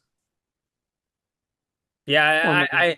I still have like yeah, hand issues from it doesn't matter how many gloves you put on, but holding the Yep, snowblower and the yep. handle being as cold as it is and then having to use it for a half hour, hour at a time, it's no good, man. No, no, definitely not good. So, luckily the other greenhouse, I don't have a picture from the outside handy, but it's, if you look, it's what I did is I bought a 7 foot tall greenhouse, um, from a supplier I think they're out of Chicago. And then I built a 5 foot tall, 5.5 foot tall wood frame around the bottom, and I put this on top of it to get the height. Because I needed something super tall because I was getting plants that were exceeding what could fit in here. Yep. Yeah. And then I'm like, this is great for the smaller stuff in pots, and then this is good for some taller stuff. But you would think too, like, believe it or not, it doesn't cost a ton to heat these greenhouses in the winter. Like, I would say for the both of them, I'm adding an extra $100 a month to my natural gas bill, which is a lot. And for some people, it's definitely a lot of money. But to be able to do a hobby like this for $100 a month and keep it going year round, to me, it's worth it. Yeah, nat gas is money, dude. Nat gas over propane. Yeah. Yep. Electric, it's forget about it. Like Yeah, if I there's did this there's in no electric, amount of electric you'd be spending 2,000, a month yep. on electric, and they're wildly inefficient, wildly Hmm. inefficient. So both these greenhouses have intakes, exhausts. So it hits 85 in here that they open up and ventilate it. And up here, I don't use any shade cloth. Um, Yeah, don't need it. I believe it. Um, and I find too, like the sun isn't as strong up here. So if you put shade cloth on, you're actually You lose hurting growth. your growth. So Yeah. once it gets consistently warm, most of the stuff's out of here anyway. So these are empty right now. Like I got nothing. I got a whole outside area that I put all this stuff in the summer. So it's outside on tables. Um, and that helps with bugs and all that stuff. I don't have to worry so much about spider mites and other things messing with my plants in the summer.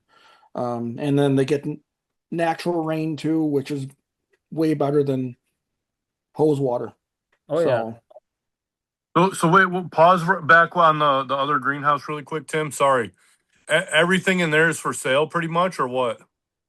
everything will eventually be for sale. I'm only selling 1 and 3 gallon size stuff. Yep. And actually it's, I only got a few left in each of those 1 and 3 gallon sizes. And I got the 4.5 inch pots of the 1 year and 2 year windmills. And actually this was a picture from when I was trialing Sabal minor and Sabal palmetto. I stopped doing those. They just grow way too slow. So I did like they were still in a 4 inch pot 3 years later. And I'm like, I can't do that up here because of the limited space I got. Like Yep. I Yep. need to focus more on things that are going to grow, get the Hardy size quick. and be quick. So Yeah. I tried that experiment. I had good germination. Plants are healthy. They're just slow. So if I could do this in a greenhouse that was unheated in the winter, I would definitely keep going.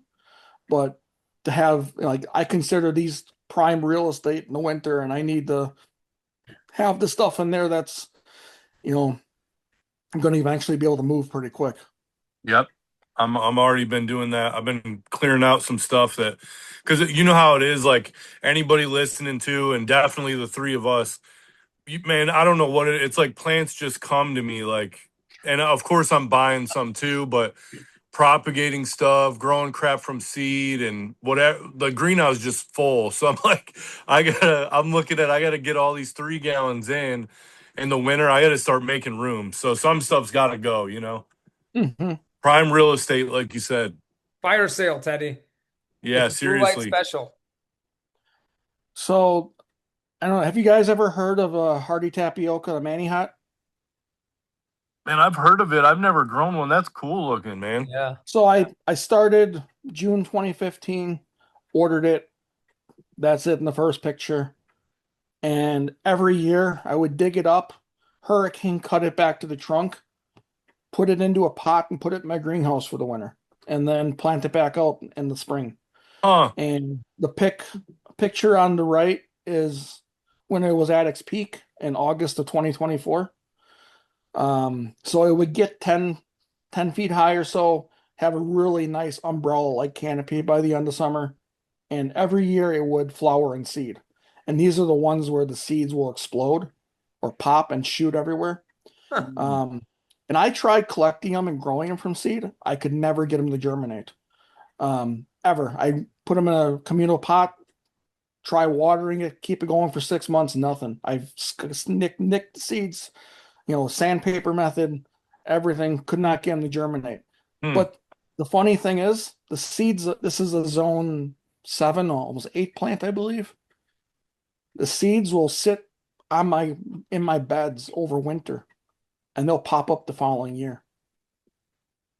So the Hmm. seeds aren't affected by winter. Hmm. So this one declined from too many years of digging and cutting. So this year is the first year of version 2. Dude, that It's last done. picture, dude, your yard looks fantastic, man. Yeah. Thanks. Seriously. Yeah. That does not look like Yeah, Wisconsin. No.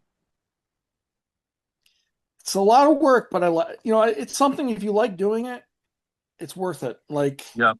it's, I know I wish I could move south, but that's not in the cards right now. So I'm doing what I can up here and trying to bring as much of the tropics and palms up here that I can do. So this one last year declined, and I didn't keep it because it looked bad when I at the end of summer it just didn't look right, and I'm like, it's probably been hurricane cut too many times, and it's just done. So I took a seedling, grew it in a greenhouse through the winter, and this was when I planted it, and then this is what it looks like now. So Oh, that's cool version. though. Yeah, and I like this tree. It gets a nice umbrella canopy. It doesn't mind being dug up at least for several years. Um, Wish it was hardy here. I like how the leaves look, and that's one of the things that brings me to it. Yeah, it It's looks really similar to that Tetrapanax. Yeah. Yep, it's just got. I like the lobed leaves, and it's a fascinating looking tree. 7B to 10B, it says. Interesting. Almost like a duck foot leaf, huh, Tom? Hmm. You're never gonna let that go, are you? So one thing this year is I've really pushed writing blogs. Um, and I got my website, northerntropicals.com. Um, and once or twice a week, I've really been pushing writing about things I've experienced, things I've learned, things I'm trying to explore, and all that stuff. So every week there'll be one or two new ones out there.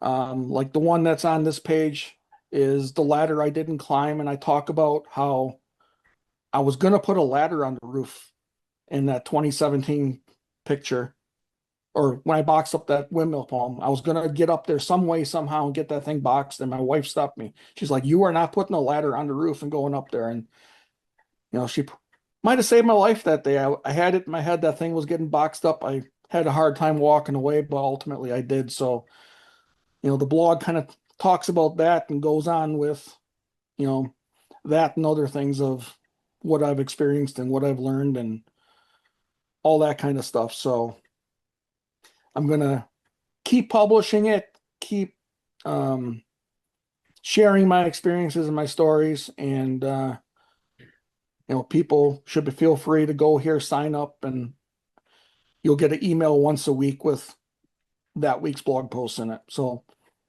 we don't sit there and spam you every other day or whatnot. It's just once a week you'll get an update and what's happened that week.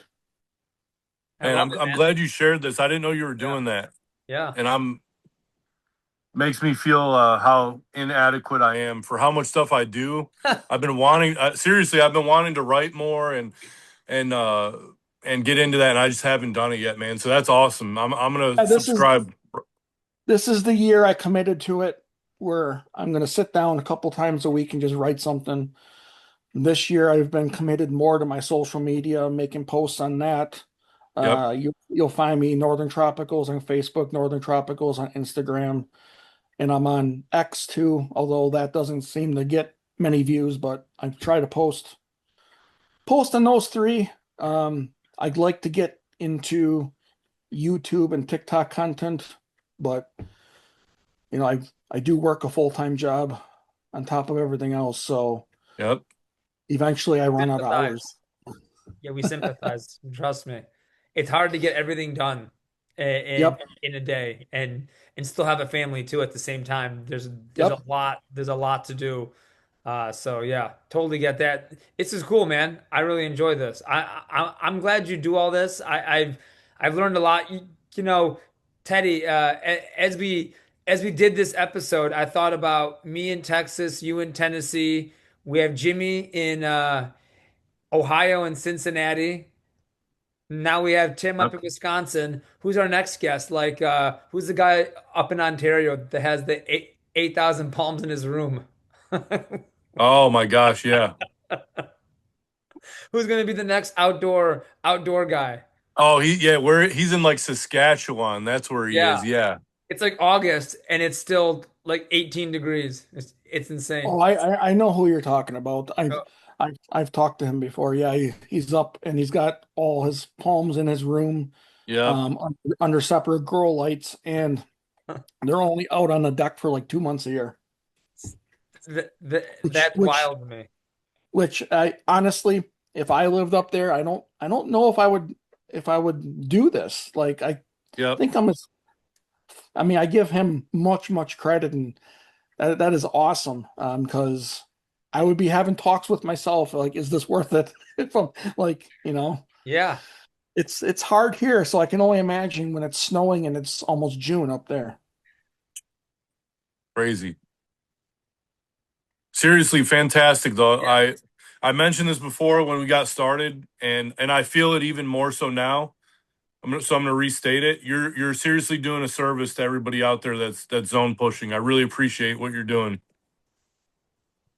It's it's definitely been an experience. Like, I started, just trying to get a windmill through the winter, and I'm like, and then keep going and then keep going. I'm like, well, this is getting kind of easy. What's next? What can I do next? Yeah, Like obviously, the Bismarck was the Hail Mary that obviously didn't work. So, and I would never try a foxtail, I would never try a coconut or all that kind of stuff. But, is there other ones like the Phoenix and other things that you can really push them a little harder and get them through up here? And, you know, I'm sure there's some others that eventually I want to try and see what happens. So I'm gonna keep trying and keep documenting the successes and documenting the failures as well. absolutely. And that's important. We talk about that all the time. A lot of people only document when things go well. And then you don't Hmm. hear from them for 4 or 5 months at a time. Like, hey, I did a thing, and they're all excited about it. And 400 people, they like it, they comment, and then you don't hear anything back for the rest of the year or through the winter time. And then Yep. you're like, hey, how did it go? Do you have any updates? And they're just really, really quiet. I'm big on posting wins and losses and then helping Yep. everybody understand why they are you know a win and a loss to help other people because it's unrealistic to think that you're always going to have wins unless you Right. live in an area where it's super super warm and you're only planting things that are completely bulletproof. But if you're zone pushing, man, you're going to have losses 100%. Yeah, Yes. Yeah. And I think people, they could be afraid of the people that come out and say, well, I told you so, or whatnot. Absolutely. And I get it. It's hard. Like walking up to my Bismarck, taking a picture of it totally fried. That's one of the hardest things you'll do. And then actually post and admit about it that, yeah, it's gone. It's dead. Um, I tried and it didn't work. So, I mean, that's the facts. And, you don't know unless you try. That's how I feel. Like, I mean, yep, you can say it. Well, I bet until I had a Phoenix win up here, probably everyone would say you're never going to get a Phoenix through winter up there. You're not going to do it. And Well, you I, proved them I wrong. I fully went in expecting it to not make it. I mean, that was probably what was going to happen, and I was very, very happy to see that the second one survived. If I had had a heating cable and that one didn't make it, would I have tried a third? I don't know, because I don't know what else you could possibly do. Um, I thought about honestly digging a big rectangular hole and insulating the side of the hole with foam board. Like I've thought of doing crazy stuff like that too, but that would be a huge operation. That would be kind of that'd be kind of crazy. I mean, I thought of that as a possibility to keep the cold out in the winter, like just insulate the sidewalls all the way around, like a big, I'd have to obviously get some kind of excavator and stuff to do that. Wouldn't be digging that hole by hand, but yeah, I mean, I'm excited to see where it's going to go in the next year or two or whatnot, and excited to see how the palmetto is going to do. And, I'm pretty sure the windmill is going to get to the size of the previous one. Um, but and start cutting off the fertilizer maybe so you can Yeah. I know keep it low. that's what my wife tells me. Stop fertilizing them so they don't grow as fast. But I like I like seeing things grow. Like I Yeah, like seeing the progress from month to month and year to year and whatnot. So it's hard because you know there's so much to do here in the summer and spring, and then winter comes and it's like 3 months of like being on standby. yep. Well, hopefully you'll come back for can we get you back at some point here, Tim? Of course, As a repeat guest? Yeah, I think this is very helpful. I'd love to see updates. I really want to see how your Palmetto does. Yeah, me too. I'm incredibly invested in that thing. I will, yeah, I'm gonna be posting about it. It'll show up in my blog from time to time. I'll be posting on, the people who love palm trees group, the zone pushers group. I post pretty regularly on all those. So um I try to do updates from time to time there, and I'll definitely, definitely keep, you'll definitely be able to see the progress of it. So we heard about all your socials and your blog. Where's the best place that people can reach you to buy from you? So I have, um, I'll just share my screen here, Yeah, um, please. and I'll go.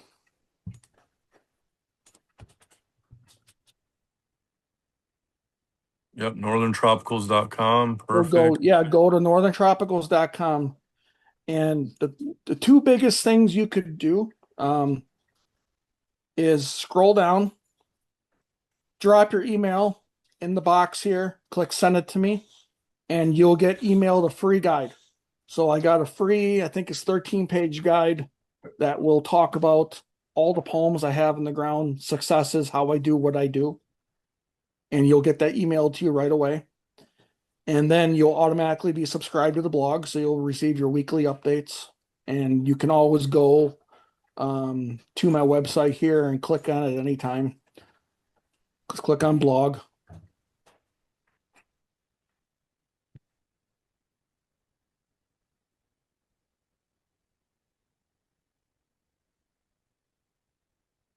And every one of the things I've written about, That's I do have perfect. a I do have a 2030 vision of what Northern Tropicals looks like. I wrote about that a couple weeks ago. And then I write about everything I do. And then I write about other poems I don't have too, and just endless information. And I like right here too, I wrote about how Lake Michigan, like we talked about earlier, it buys time in the fall, but not a lot of warmth. And then if you go back home, right on the main page, it's pretty easy. First thing up there, you click on shop poems. The best place you want to probably buy it for me is directly from my website. I do have stores on eBay and Etsy, but if you buy directly from my website, you're saving all the fees and all that stuff that those places charge. Yep, yep. So right now I'm selling, this is what I'm selling right now: 1 gallon Phoenix, 3 gallon Phoenix, 1 gallon windmills, and 3 gallon windmills. And as I expand, if I expand, I'll have more on there, but those are my bread and butter. And Dude, those all look great, Yeah, man.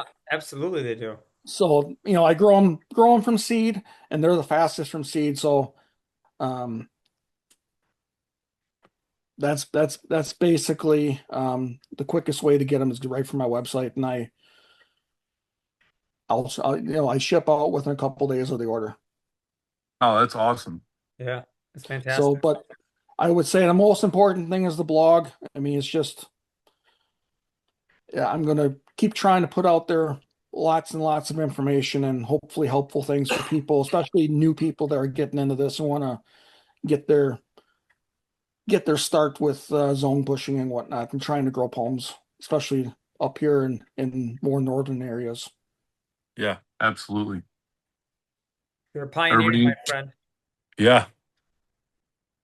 So I started this blog last year, and last year I was more inconsistent on my writing, and then this year I'm like, I'm gonna write 1 to 2 times a week every week, and just keep going. And so far I've been able to maintain that. And see, back in April I posted about my Bismarck, so I'm documenting losses here as well as wins.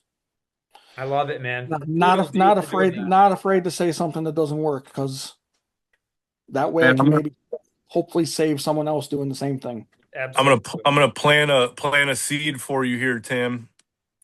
You know what you got here in this blog. Those are all chapters of a book. You Hmm. might have to write one in the future. That has been on my long-term outlook too, in the next little bit here, to try to come together with something like that. It's all right here, man.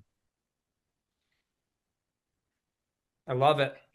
Teddy, any final thoughts, man? We're at our exact 2 hours. This has been a phenomenal show, Tim. Thank you so much. My Of course. gosh, yeah. We can't forget our other sponsor, our first one, Nelson Plant Food.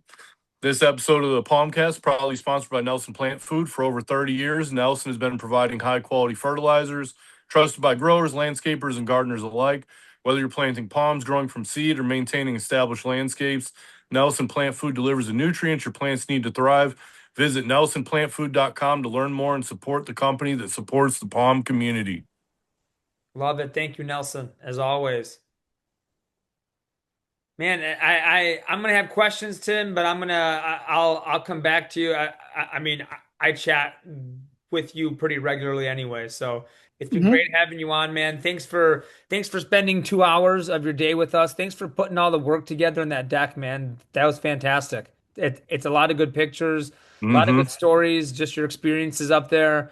And like you said, documenting all the wins and the losses help other people not make those mistakes that we didn't think were mistakes, but then turned out that they probably are. So you saved somebody. Yes, yes. Yeah. And my door's always open too. If you have anyone has any questions, just anyone can anytime can email me at tim@northerntropicals.com or hit me up on the socials. I love it. Thank you My so door much, is man. always open to help and get someone, in, answer any question they might have or help them plant their first palm tree. It's perfect. Admirable goal. Teddy, You got any more swag for sale? Your Northern Tropical hat? I don't, I should get some of these on the website, and that's another thing that's been in the pipeline. Get some hats and shirts and all that kind of stuff. Get some swag up there. Just haven't had it happen yet. So, last year I went from posting a blog once every so often and posting on social media every so often to being consistent with that this year. And so that's definitely one thing else I can keep trying to do in the future is get some swag up and Yep, and and get that available for people. for sure. We got to work on it ourselves. yeah. Got anything else to say, Tom? No, man, I'm good. Just thanks, Tim. Thanks, Teddy. Everybody have a great day. Episode 24 of the Palmcast. We'll see everybody on the next one. Thanks, See guys. ya. See ya. Yep, have a good one.